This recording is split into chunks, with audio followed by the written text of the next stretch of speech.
There's some analysis in this. Here we go. Here we go. For Good context, trousers back on, Al. for context, the person we're going to speak about speaks Welsh.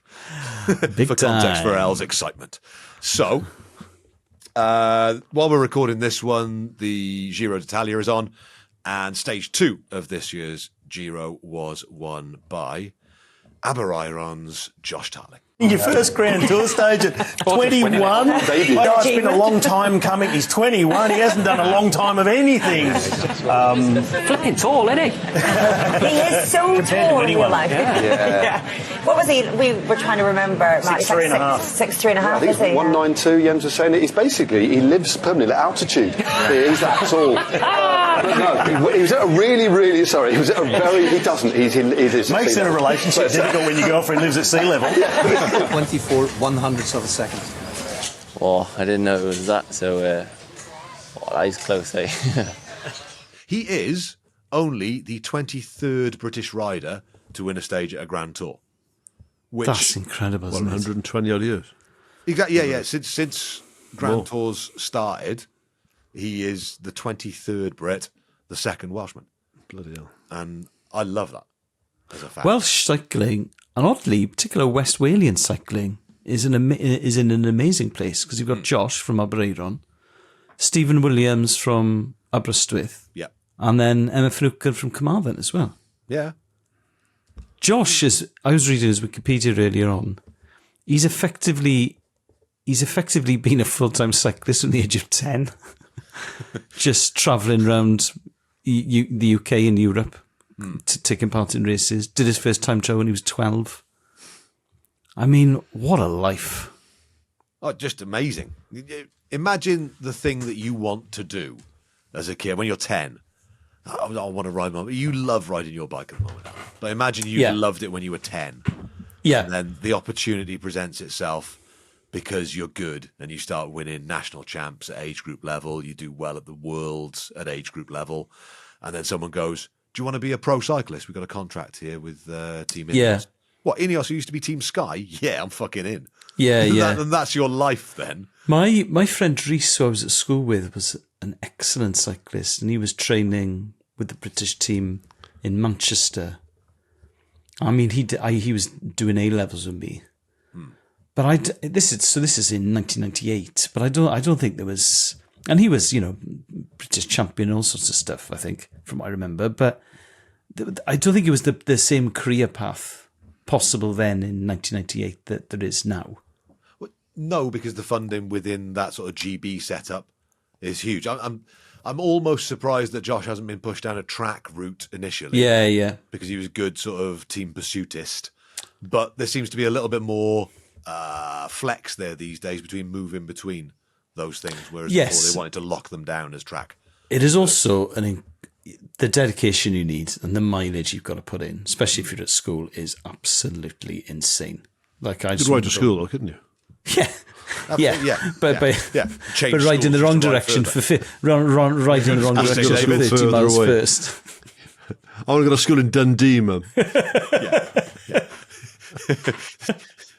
I'm going to go to Cardiff to school. I go to school in Milan. I'm going to get there. I'm going to ride there. I'm going to ride there every day, actually. Yeah, and back. I'm back for the evening. I'll be back home for tea. It's fine. Just leave. Yeah, God, I'll warm it up. He's only 21. Yeah, he's 21. And what I like about the impression he's made on the world of cycling is that Orla, who's presenting this, immediately goes, at last he's won something. And it's like, that's hilarious. And then the rest of the pundits start going, at last he's 21. Yeah, but I love that because imagine being 21, winning a stage of a Grand Tour, and already having had disappointment in your career. Yeah, people think it's well overdue. Yes. Yeah, exactly. Yeah. You've come fourth in the Olympics and fourth in the World Champs. Yeah. And you felt like shit already at an elite level. That's amazing. Yeah. Emma's only 22. I'm Finucane from Carmarthen. Yeah, absolutely. Yeah. How old is he? They say he's 6. He's tall only for a cyclist. 6'3". Yeah, is he's he? 6'3". Yeah. On his wiki, it says he's 6'4", but they say he's 6'3". He is clearly tall.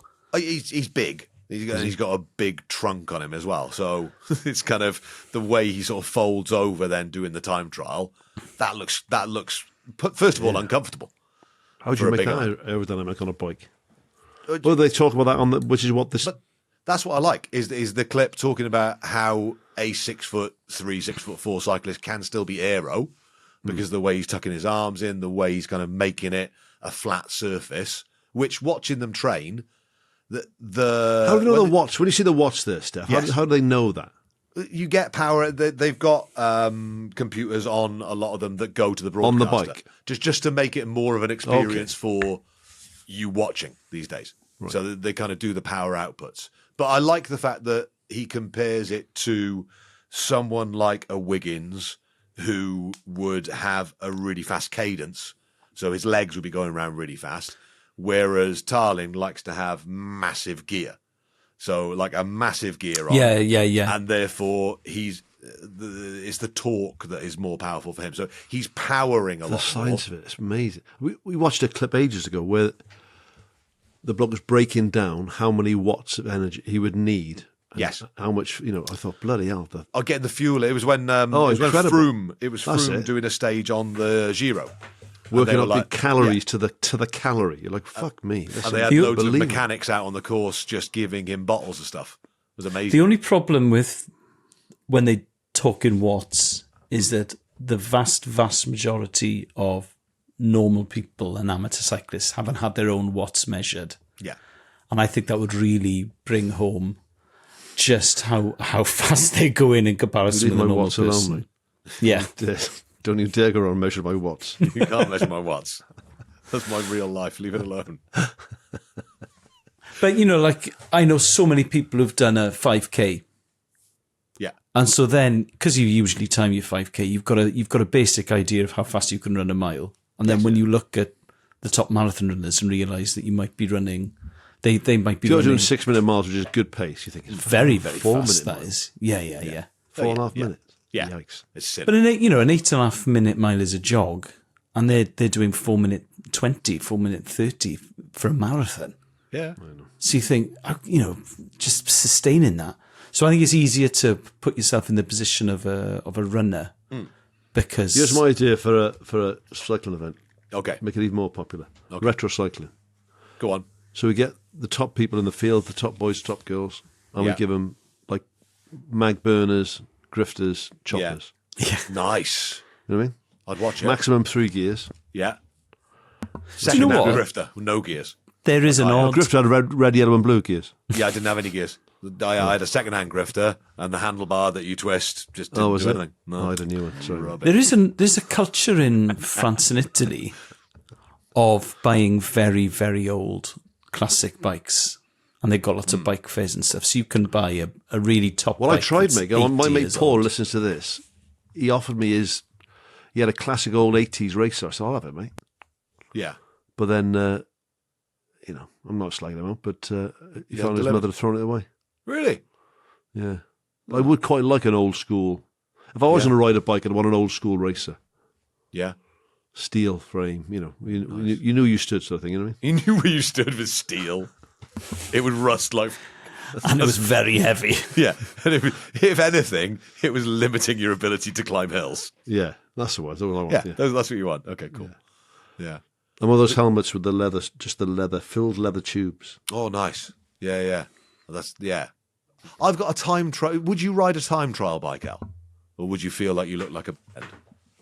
Would you ever use a time He's used trial to that. bike? No, I've got one that's... The frame's a little bit too small for me, and I think it would be good for you. Fuck am I? Why with chopped liver, am I? This is like Big Al and Carol's funeral all over again. Yeah, but you're the same. Okay, you're the what same do I with get? Steff. Would you like a time trial bike, Mike? I don't know what a time trial bike is. Right, Al. Would you like a time trial bike next time you're down in Cardiff? Yeah. Cool. There you go. Oh, thank you. There you go. Job done. That's that. What can I get for free? Can I get some equivalent value? I'll send you a lot of you cakes. Can't. No. Yeah, I'll make you a cake. Oh God. Done again. Right, I'm done at all. You're busy. I get done with freebies all the time. Other people call me the king of the small grift. You are. You're the king of the freebie. Right. Can someone listen to this, please? Make me a golf simulator room. Okay, I think that's you're really going. They're about for 30 it, grand. Yeah, you're going quite big. But I'd be really, really grateful. Okay, if we've got any South Korean I'd plug you every episode, honestly. It's a big deal out there, the old simulator golf in South Korea. If we've got any South Korean listeners, who want to somehow expand their universe by doing it in Mike's house. Yeah. Yeah, cool. Golf simulator in the garden, please. There we are. Okay. I can't say fairer than that. Well, no, you can't. I don't think it's going to happen. But if you don't ask, you don't get. Exactly. Yeah. That's a big grift then, isn't it? Oh, that would move you in my mind from king of the small grift to king of the medium grift. I mean, I got the car off MG. Yeah. Yeah. But I don't own the car, but I have use of the car. Yeah, very, that's very fine. kind of them. I don't Thank mind. Is you, it uncomfortable? Thank you, Nathaniel MG. Is a time trial bike uncomfortable to ride?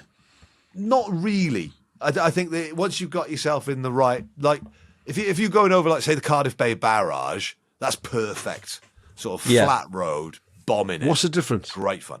But just the way the handlebars are, they're sort of... They're dropped, are they? Are they narrower? They're right in front of you, narrow, pointing outwards. Yeah. And you've got the That's what gears. is it? You'll have the gears on the front of it, so little levers on the front, where you can kind of change the gears, and then brakes on the side, where you kind of lift up into. Why don't you want it? It's too small for me. I've ridden it a few times, and I look like an arsehole on it because I'm not fast enough.